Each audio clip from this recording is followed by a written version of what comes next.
Look closely at a high school hallway or a busy city street, and it's easy to miss who is actually struggling the most.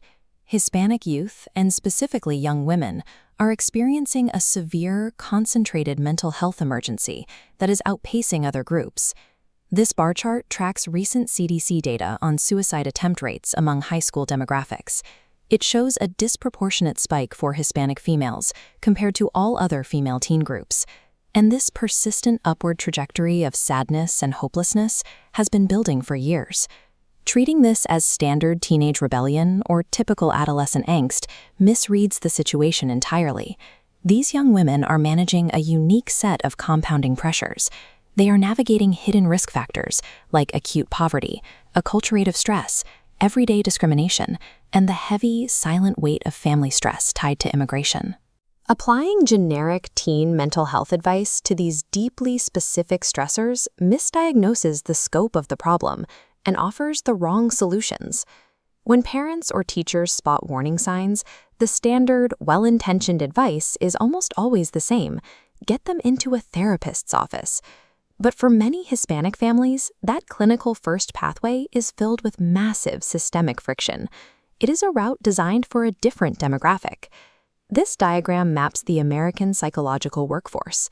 Out of all practicing psychologists in the US, only 6% speak Spanish. The linguistic bottleneck is severe and immediate. Even if a family finds a bilingual provider, they hit structural walls. Hispanic communities have significantly higher uninsured rates and frequently lack mental health coverage, making private care financially impossible. Then comes the cultural barrier. 73% of Hispanic individuals cite stigma as a primary reason they avoid behavioral health treatment altogether. There is also the core value of familismo. Traditional private therapy focuses on the individual in isolation, which can feel foreign or even contradictory to a culture that centers the family unit in every decision. Forcing a vulnerable teenager into a high-cost, high-friction, culturally disconnected medical pathway often leads to them abandoning care entirely. We have to look at alternatives. The choice we face is whether to keep pushing teens toward a broken standard infrastructure or to invest the upfront effort to build culturally tailored solutions. We can evaluate 3 specific intervention pathways using this matrix. We will measure traditional therapy, community programs, and digital tools against 4 metrics: trust, language, cost, and accessibility. Traditional clinical care scores poorly on language availability and cost. Relying heavily on this route routinely results in severely delayed care and drained family finances. Next, we look at community-based interventions. This model centers on promotores, trained community health workers. Here, trust and language score exceptionally high. Promotores act as near-peer bridges. Because they are already trusted community members, they bypass cultural stigma and naturally integrate the values of familismo into the care process. The trade-off is that community programs generally lack acute psychiatric capabilities. They are highly effective bridges, but they are not full clinical destinations. Finally, we evaluate targeted digital and school tools. These score the highest for immediate, frictionless access and zero cost. Clinical care remains the long-term ideal for serious conditions. However, digital and community tools deliver the highest immediate return on investment for catching vulnerable teens before a crisis hits. Digital anonymity offers a critical layer of privacy, helping to navigate deep-seated roadblocks like family stigma and the fear of deportation. Bilingual digital safety nets are active right now. Teens can text the word ayuda to 741-741 or call the 988 Lifeline to reach Spanish-speaking counselors instantly. These tools cost nothing.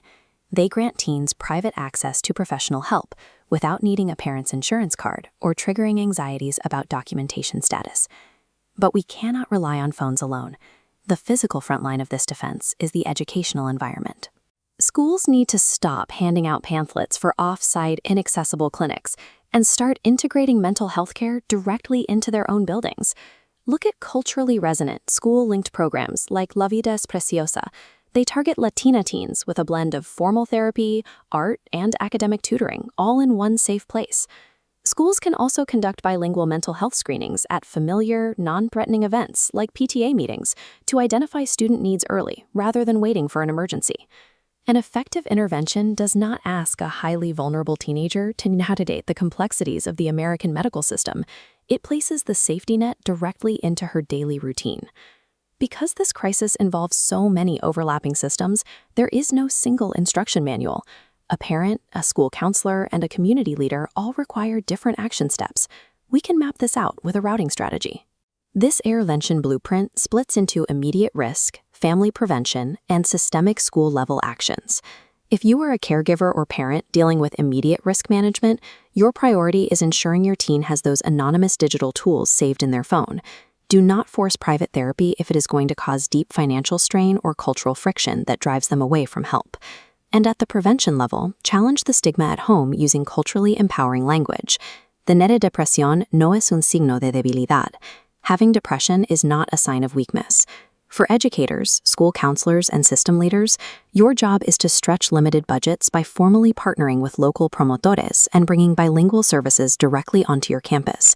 No single stakeholder can fix a crisis of this scale alone, but when everyone executes the specific role in their lane, you build a tight, culturally safe net.